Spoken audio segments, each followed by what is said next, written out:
8 Creepiest unsolved mysteries nobody can explain. Criminals who are caught typically want to vanish, escaping the long arm of the law and living out their days in freedom, say fixing boats in some remote Mexican beach paradise, instead of behind bars where they belong. While the vast majority don't succeed, some don't even try. Occasionally, a clever criminal will somehow manage to simply disappear. These are just a few of the most well-known criminals, who mysteriously vanished. Some of the names are notorious, Lord Lucan and so forth. Others remained safe in obscurity. The names on this list represent some of the most intriguing disappearances and cold cases ever. Who are notorious elusive criminals? Take a look and see for yourself what criminals have never been caught, and managed to elude justice. 1. The mystery of Heinrich Muller. A veil of mystery follows the name Heinrich Muller, since his disappearance in 1945, after the fall of Berlin. Muller was the head of Gestapo secret police, from 1939, when it officially became the Department 4 of the Reich's main security office, or the RSHA, under the command of Reinhard Heinrich. Heinrich Muller was one of the most important officers of the Third Reich, that were never caught, nor was his death ever confirmed officially. He was directly involved in the planning and execution of the Holocaust, as a senior officer, and a trusted colleague of Adolf Hitler, Heinrich Himmler, and Adolf Eichmann. Muller was one of the key figures of the Wannsee Conference in 1942, when the strategy for the final solution was officially adopted. The German secret political police became infamous under his leadership, and its methods of ruthless torture are a textbook example of a police state dictatorship. He was called Gestapo Muller for practical reasons, since there already was another General Heinrich Muller in the Wehrmacht. His story starts after WWI. During the war, he was a pilot of a Spada plane that was used to navigate the artillery.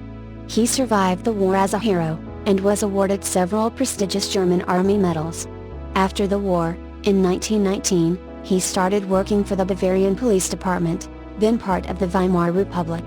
It was a period of constant social unrest, as the economic situation in the countries that were defeated during the Great War was unstable, the unemployment rate grew higher, and communist and anarchist ideas from the newly formed Soviet Union were finding themselves a fertile ground.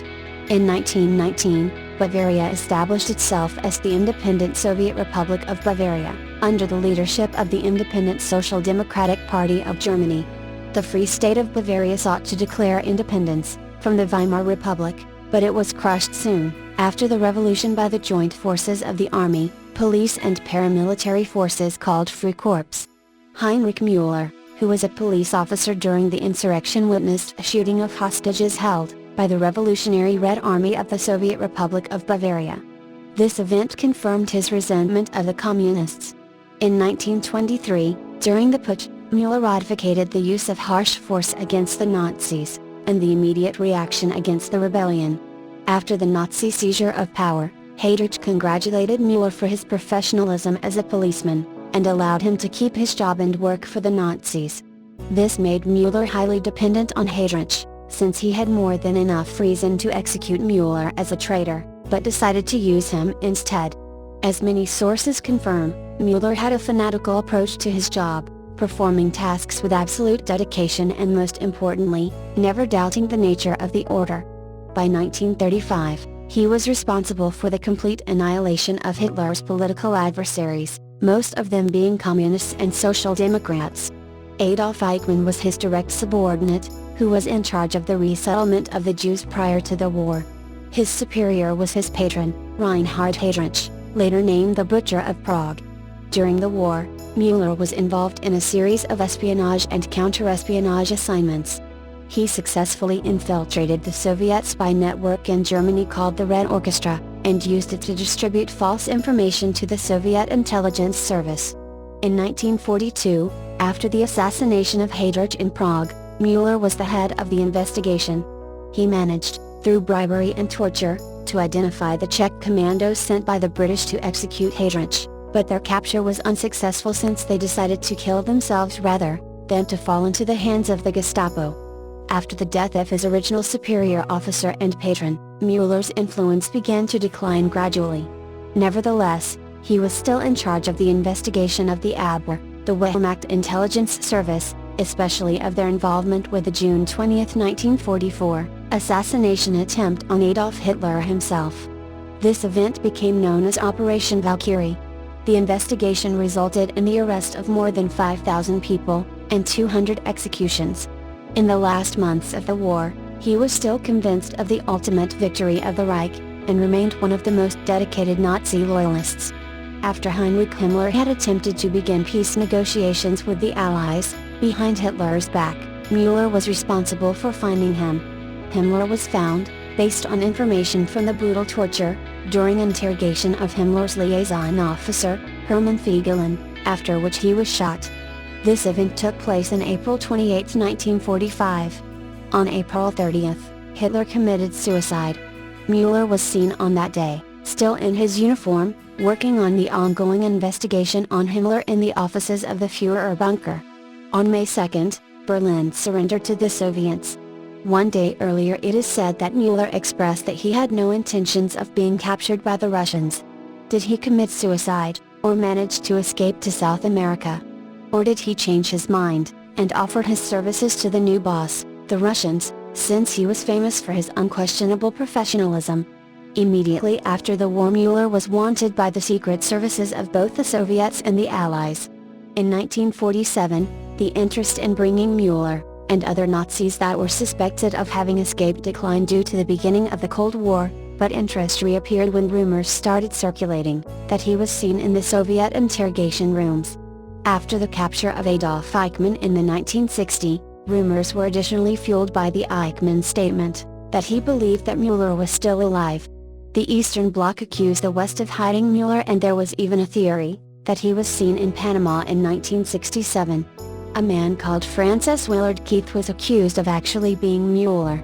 The government of West Germany demanded Panama to extradite him, when Muller's wife, Sophie, claimed that Keith was her husband. After a fingerprint check, Keith was dismissed of these accusations since it was proved that he wasn't Muller. The most probable theory came to public attention in 2013, after Johannes Tuchel, the head of the Memorial to German Resistance, made a claim that Muller's body was indeed found in August of 1945, buried in a mass grave that held more than 3,000 bodies, which was, ironically, dug up near a Jewish cemetery in Berlin, that was destroyed by the SS in 1943. Tuchel stated that a corpse was discovered wearing a general's uniform. On the inside, his, Muller's, service ID with a photo was in the left breast pocket, among other things. This theory has never been officially confirmed. 2. Sylvester Matuska. I like to see people die, Sylvester Matuska said at his trial. I like to hear them scream. For a 2-year period during the early 1930s, Matuska did his best to make that happen, eventually killing 22 people, and listening to the screams of hundreds in Hungary and Austria. He just picked a strange way to do it. He engineered train wrecks.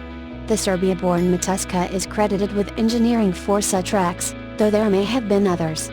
After his capture he revealed that he enjoyed witnessing the crashes, and sometimes experienced a sexual release as the metal tore, and fire burst from the engines, throwing screaming passengers from the wreckage. But questions remain even today about his motivations. Were they political or sexual or something else altogether? Was Matuska a revolutionary or a madman? Matuska was fascinated by the train wrecks he engineered to the point he was sexually aroused by witnessing them. But anti-Nazi graffiti left at least one of his crash sites, as well as his later rumored involvement with Russian and Chinese military efforts indicate Matuska also carried an interest in communism, and possibly a commitment to the cause. He claimed after his arrest in Hungary, that he arranged the crashes at God's bidding, a statement that further complicates his suspected motives.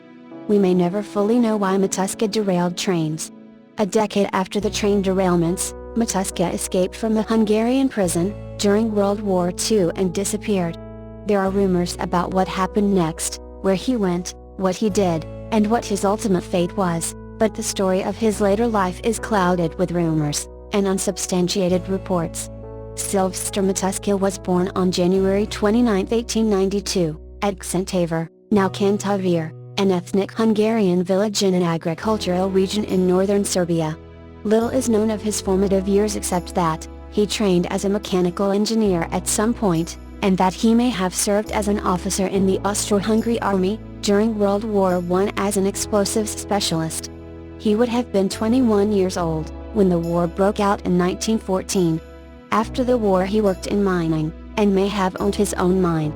He began following his true calling, derailing railroad trains, in December 1930, and again in January 1931, when he tried unsuccessfully to engineer two wrecks in Austria. There may have been other unsuccessful attempts, but he first succeeded on August 8, 1931, when the explosives he planted on the tracks of Berlin-Basel Express south of Berlin was able to knock the train off the tracks, and cause a large number of injuries. Unfortunately, from Matuska's point of view, there were no fatalities. By this time, Germany's National Socialist, Nazi, Party, headed by Adolf Hitler in 1925, had become the second largest political party in Germany, and was gaining strength almost daily. The Nazis' primary enemy at that time were communists. Investigators at the site of the Berlin-Basel crash found a Nazi newspaper that had been defaced and began speculating that the derailment was a political act, quickly blamed on communists.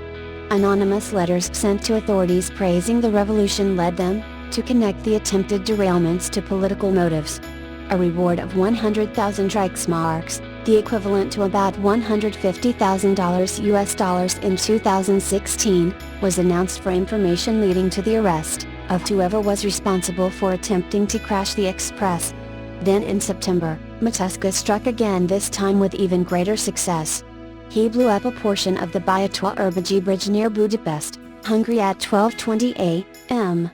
on September 13, 1931, and succeeded in derailing the Vienna Express as it crossed the bridge.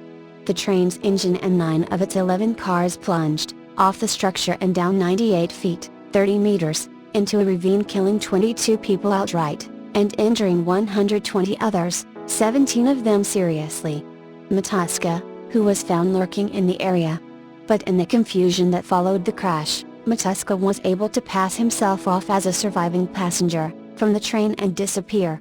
The track over Bajatoa-Urbagi Bridge has since been abandoned, but in 1982 it was reused in a recreation of the 1931 train wreck for the West German and Hungarian motion picture The Train Killer, based on Matuska. Still under the impression the crashes were politically motivated, Hungarian Prime Minister Gyula Geroli declared martial law, and executed 2 representatives of the banned Hungarian Communist Party. By this time, however, authorities from at least 2 European countries were closing in on Matuska, and he was arrested on October 10, 1931 in Vienna, Austria. At least one source reports that he was arrested after he tried to collect compensation from Hungarian railways, claiming that he was a passenger on the Vienna Express and had been injured in the crash. After his arrest, Matuska readily confessed to his crimes, and at his trial the search for motive began to veer away from the political. During the trial he commented on liking to see people die, and further claimed that God had ordered him to cause the crashes. Matuska also mentioned an imaginary accomplice, and was quite open about the sexual component of his actions. In all, his sanity was clearly called into question. He was nonetheless tried and convicted in Austria for his unsuccessful December and January attempts, and then extradited to Hungary, on condition that he not be executed. Austria has a long history of opposition to capital punishment, having first outlawed the practice, though it was later reinstituted, as early as 1787. In his Hungarian trial he was found guilty of murder in connection with the Vienna Express crash, and sentenced to death. But because of the agreement between Hungary and Austria, his sentence was commuted to life imprisonment.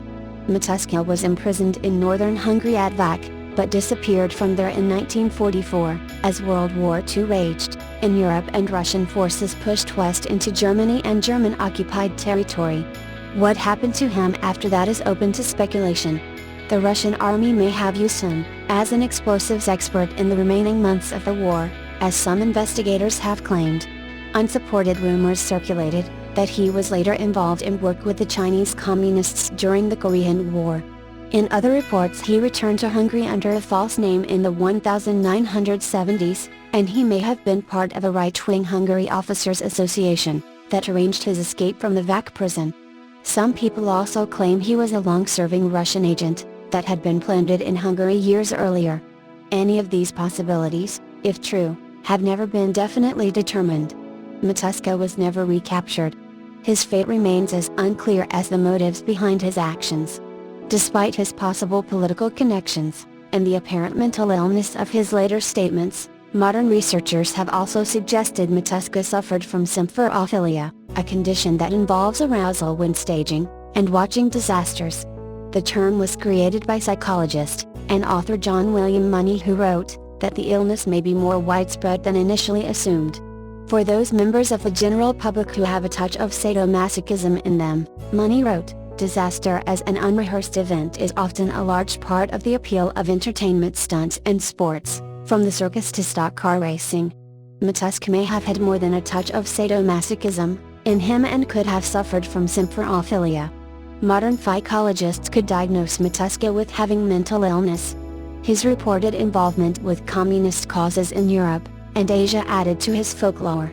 Many people still suggest he was making a political statement, with his train derailments in addition to getting a sexual thrill out of the resulting mayhem. But in the end, as one researcher wrote, no one will ever know if Sylvester Matuska started out a political extremist and developed a taste for the chaos and destruction. Or, as appears to be the case, was a complete madman. In truth, he was probably all those things. 3. Boston Corbett. Thomas H.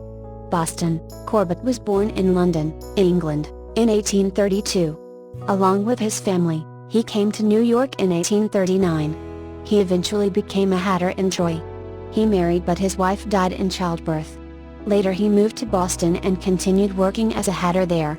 Some have speculated that the use of mercury in the hatter's trade was a causative factor in Corbett's later mental problems. He became a reborn evangelical Christian while in Boston, from which he took a new name. He had been named Thomas when born in England. Reform became his purpose in life. Trying to imitate Jesus, he wore his hair very long. Acquaintances considered Corbett to be different. One vivid example of Corbett's eccentricity took place on July 16, 1858. Perhaps as a tribute to the loss of his late wife, or to avoid the temptation of prostitutes, Corbett took a pair of scissors and castrated himself. He then went to a prayer meeting and ate a full dinner. He took a walk. However, he eventually had to see a doctor. He ended up at the Massachusetts General Hospital and was treated by Dr. R.N. Hodges. The actual hospital record of Corbett's self-castration and treatment still exists. It can be read on p. 59 of the late Dr. John K. Latimer's book entitled Lincoln and Kennedy, Medical and Ballistic Comparisons of Their Assassinations. Corbett eagerly joined the Union Army at the outbreak of the Civil War. He re-enlisted 3 times, finally becoming a sergeant in the 16th New York Cavalry. On April 24, 1865, he was selected as one of the 26 cavalrymen from New York's 16th to pursue John Wilkes Booth. On April 26, Corbett and the others cornered Booth in a tobacco barn on the Virginia farm of Richard Garrett. David Harold gave up, and Detective Everton J. Conger set the barn on fire. Booth remained inside. As Booth moved about inside the burning barn, Corbett shot him with a Colt revolver, from a distance of no more than 12 feet. He did this through a large crack in the barn. Corbett, a religious fanatic, explained his actions by saying, "Providence directed my hand." Booth's body was dragged from the barn, and he died a few hours later. His spinal cord had been punctured by Corbett's bullet.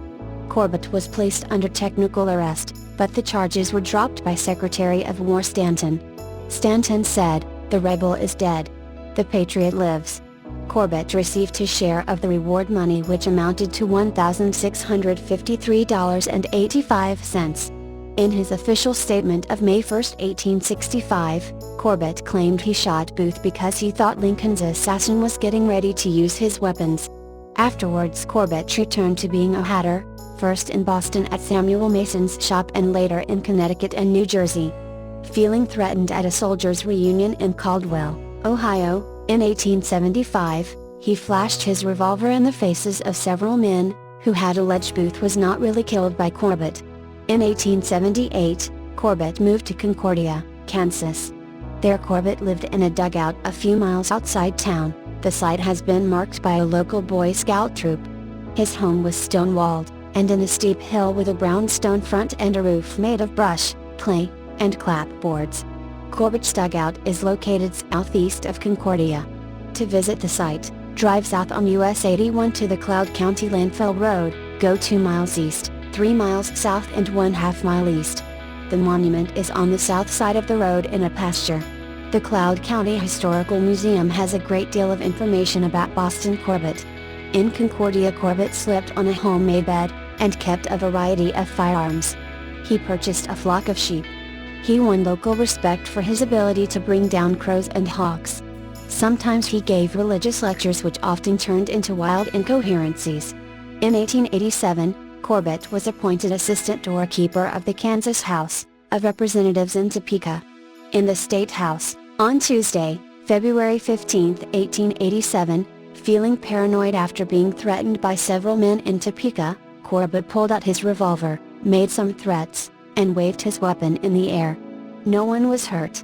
Corbett was arrested, declared insane, and sent to the Topeka Asylum for the Insane. On May 26, 1888, Corbett jumped on a horse that had been left at the entrance to the asylum's grounds and escaped. He went to Neosho, Kansas, and stayed briefly with Richard Thatcher, a man he had met during his imprisonment at Andersonville during the Civil War. He said he was heading for Mexico. Although a few stories exist, there is no absolute proof that Boston Corbett was ever heard from again. He may have gone to Minnesota. His final demise, however, still remains a mystery. 4. Frank Morris, John and Clarence Anglin. In 1960, Frank Morris was a former foster child, who had committed his first crime at the age of 13, later graduating to possession of narcotics and armed robbery. He was believed to have been of superior intelligence, with an IQ of 133, when he was finally arrested and sent to Alcatraz. While there, he met John and Clarence Anglin, brothers arrested for a string of robberies in 1956, who were transferred to Alcatraz after a failed escape from another prison.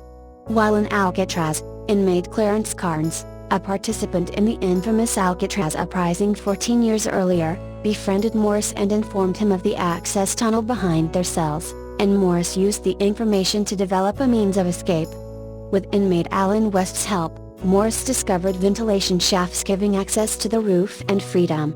Morris and his collaborators studiously planned the escape for 8 months, using spoons to dig access into the corridor, leaving hair and plaster heads in their beds to cover their activities, cutting access to the roof with a stolen saw, fashioning a raft made of raincoats, and altering a concertina to act as a pump to inflate their raft. It is also believed that the trio was aided academically, with an issue of Sports Illustrated, which had been in the prison library, which had contained a section on low-cost ways to enjoy water sports. On June 11, 1962, they made their way up to the roof, down into the yard, over the perimeter fence and out onto the San Francisco Bay. There they pumped up the raft, put it in the water, jumped in and disappeared. It was quite possibly the most thoroughly researched, and complex successful escape in criminal justice history.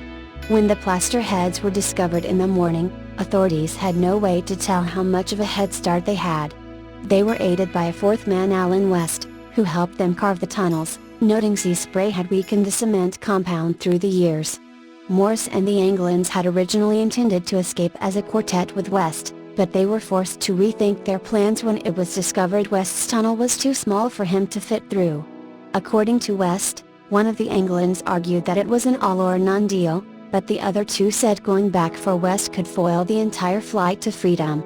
The escape sparked the largest full-scale search at the time. Police found remains of the broken-up raft in San Francisco Bay, and one of their handmade oars at nearby Angel Island along with a personal packet from one of the men. Although the authorities never found any bodies, they were certain the men must have drowned, but sightings of the 3 men, after the escape suggested that Frank Morris and the Anglin brothers had managed to escape. Indeed, someone claiming to be John Anglin called a local attorney before the escape became public. Clarence Carnes even received a postcard with the message "Gone Fishing," which he had been told he would get from the Anglin brothers, and Morris as a code word signaling their success.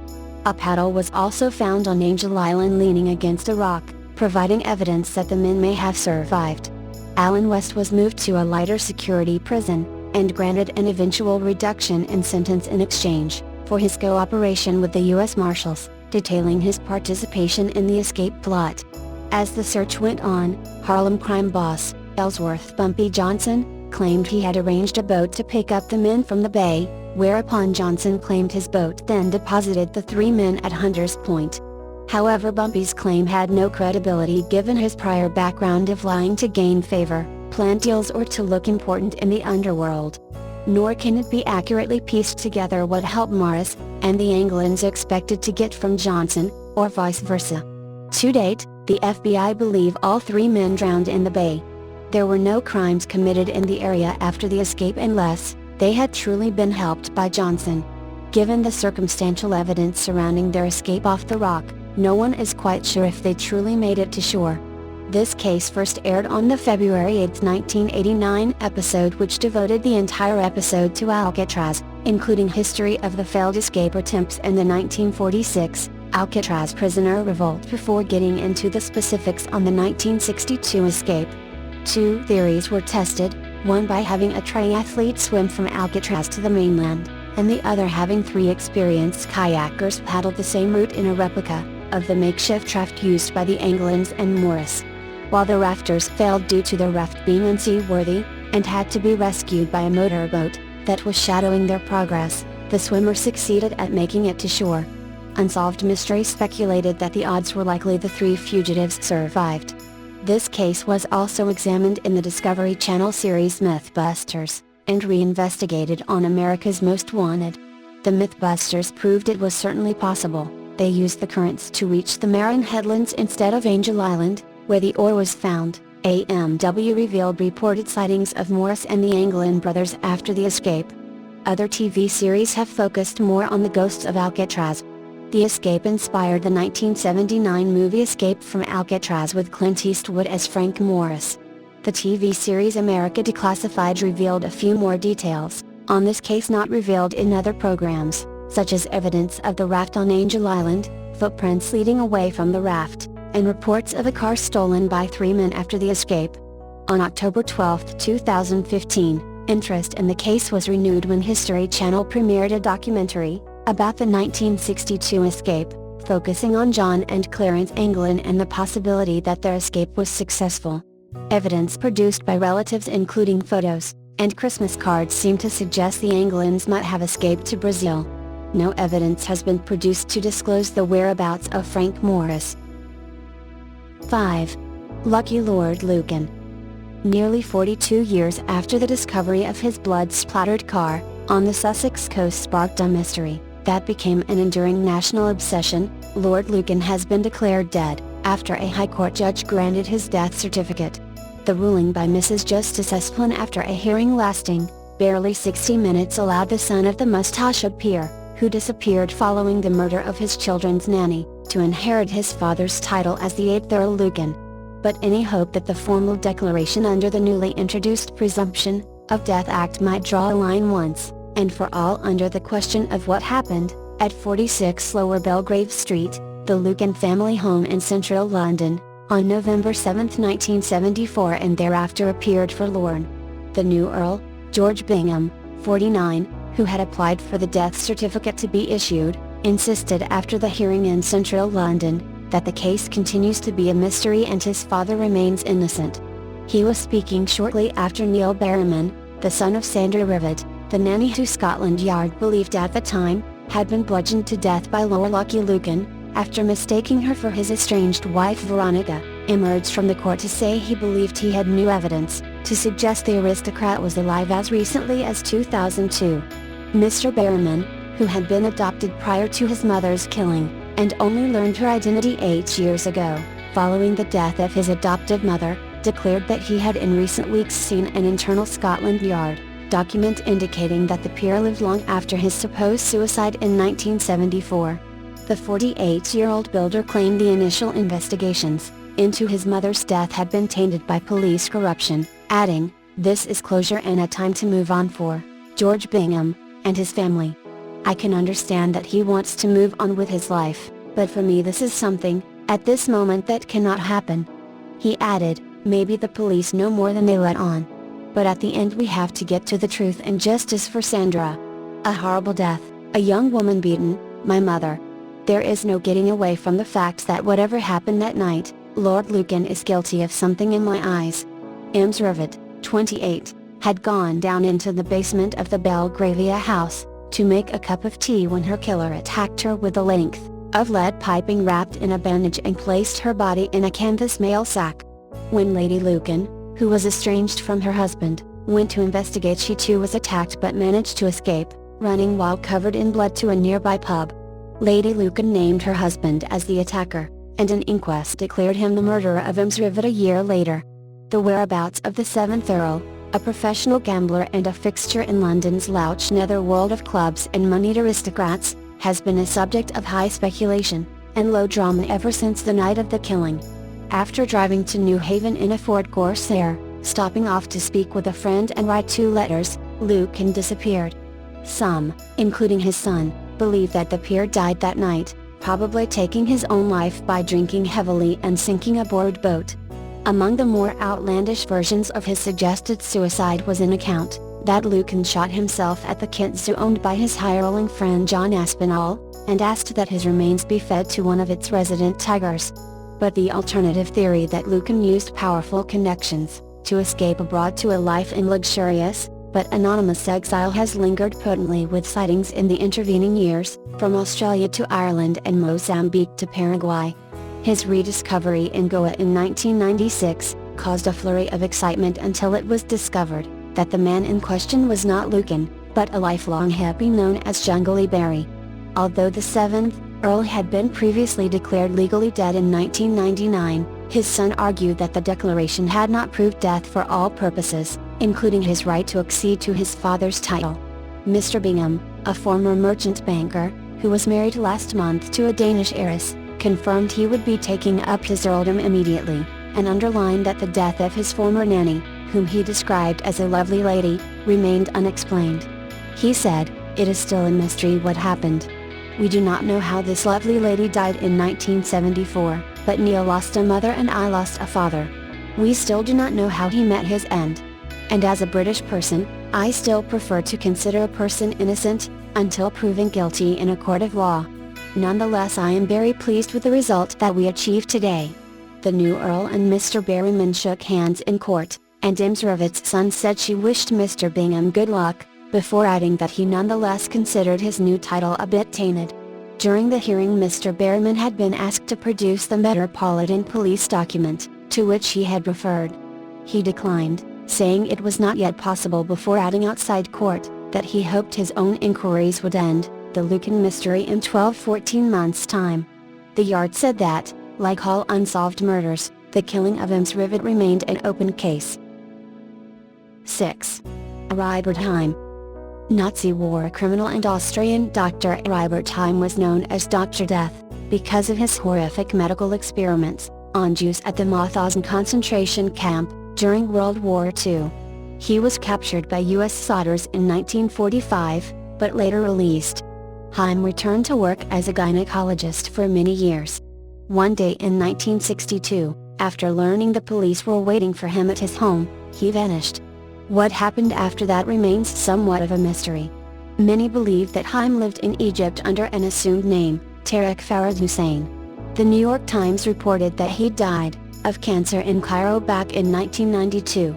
Because of a lack of evidence, however, German police are still actively investigating Heim's whereabouts.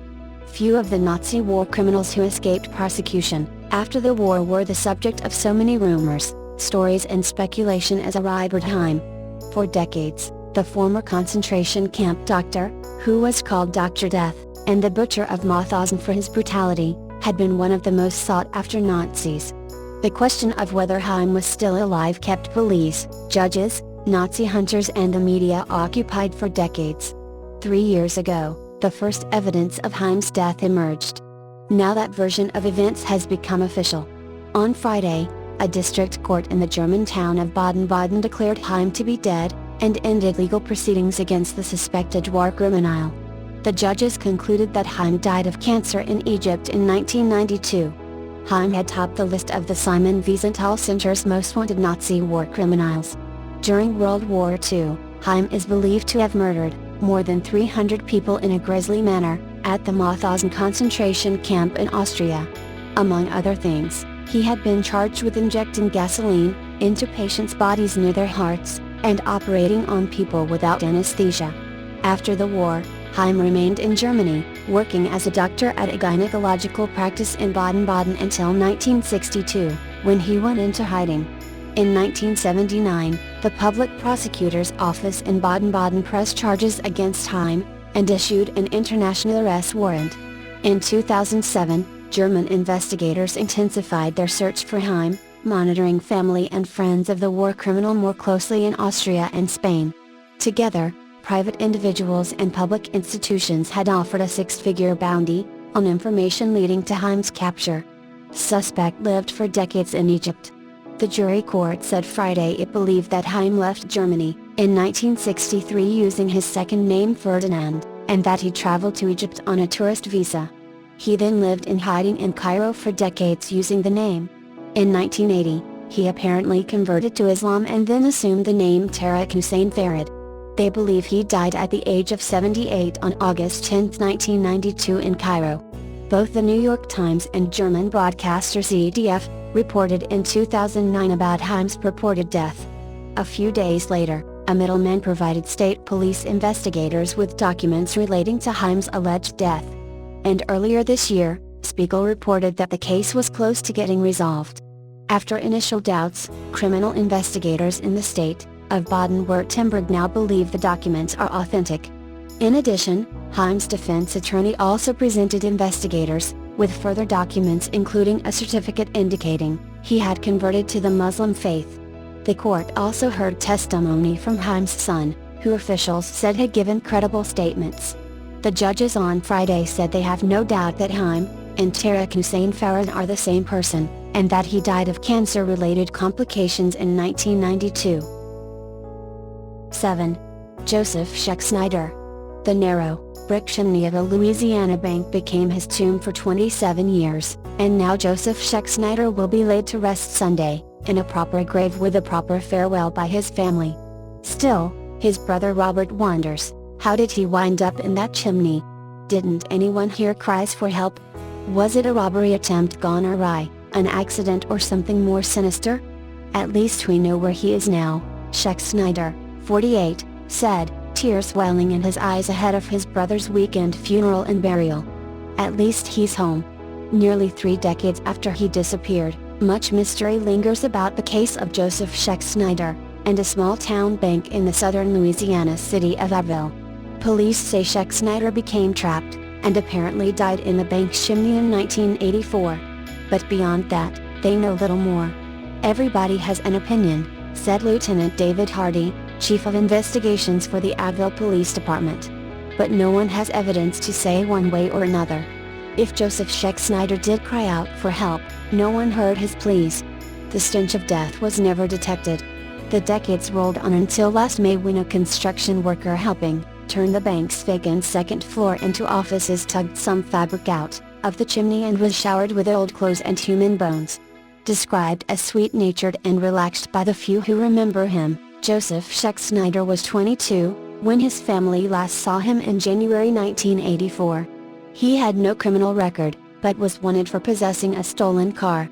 A lanky, rambling man, Schexnayder was prone to wandering at an early age. In the years after they last saw them, his family, his mother, and 2 brothers and a sister, had not reported him missing, and no one searched for him. My mother worried about him, but I just said, "Mom, that's just Joseph being Joseph," Robert Schexnayder said. He was always taking off for somewhere. Joseph first ran off around the age of 9 or 10, Robert recalled, adding his brother had dropped out of high school in the 9th grade. He worked now and then at this and that, quitting jobs when he became tired and moving on. He was briefly in the Louisiana National Guard, leaving with a medical discharge. One of the few pictures of him shows him in uniform, his dark eyes looking off into the distance. He was always going off somewhere, Robert Schexnayder said. He told me he'd seen every state in the country. His brother won't guess why Joseph went into the chimney, but acknowledged in his final days in town, that Joseph had gotten in with a bad crowd. He was carrying no burglary tools, when found, or anything to carry away money, if he had planned to rob the bank. Francis Plaisance, pastor of the church the Six Nighters attended, said he could see it as a misconceived burglary plan. He was the kind of guy who would do things, without really thinking them through, he said. After so many decades and so few clues, Abbeville police have declared the case closed. 8. Rocco Pre. Rocco Pre was called Canada's king of the bootleggers and Canada's Al Capone. He was also one of the most fascinating characters in the colorful history of North American organized crime. Pre was the head of the Calabrian mob in southern Ontario, and his right-hand person was his common-law wife, Bessie Starkman, the only Jewish woman in history to command an Italian mob. Rocco started out in the mob neighborhoods of Hamilton, Ontario, and created a booze empire that stretched in the United States. While other mobsters shipped booze south by boat along the coast, Rocco laundered his liquor as turnips, and sent boxcar loads south to New York and west to Chicago. He made deals with the pillars of the Canadian establishment. Selling liquor to the United States from Canada was perfectly legal here, but it took Rocco and Bessie Pre to send it on its way. Strangely, although it was legal to manufacture and export the stuff, it was illegal to sell it in Ontario, so Rocco doubled his profits by re-importing some of it back into Ontario. In the late 1920s, Rocco and Bessie moved into the narcotics racket, and used their connections in New York, New Jersey and Philadelphia to sell the drugs. But Bessie was growing arrogant, and one night in 1930, she was ambushed by two hitmen in the garage of their Hamilton home, and killed with 2 shotgun blasts. Rocco kept up the racket, and in the mid-1930s, he was on top of the game again with a strong Jewish woman by his side, Annie Newman. With prohibition over in the United States, but government-controlled liquor stores in Ontario, Rocco used his old Chicago connections to create a prohibition in reverse racket, smuggling booze into Canada from the Windy City. And throughout his career, Rocco was dogged and tracked by the RCMP's operative number 1 Frank Zenith. Zenith finally got Rocco, at the beginning of the Second World War, under the War Measures Act. Rocco disappeared soon after he was released at the end of the war, and it is believed that he's in a barrel of cement at the bottom of Hamilton Bay.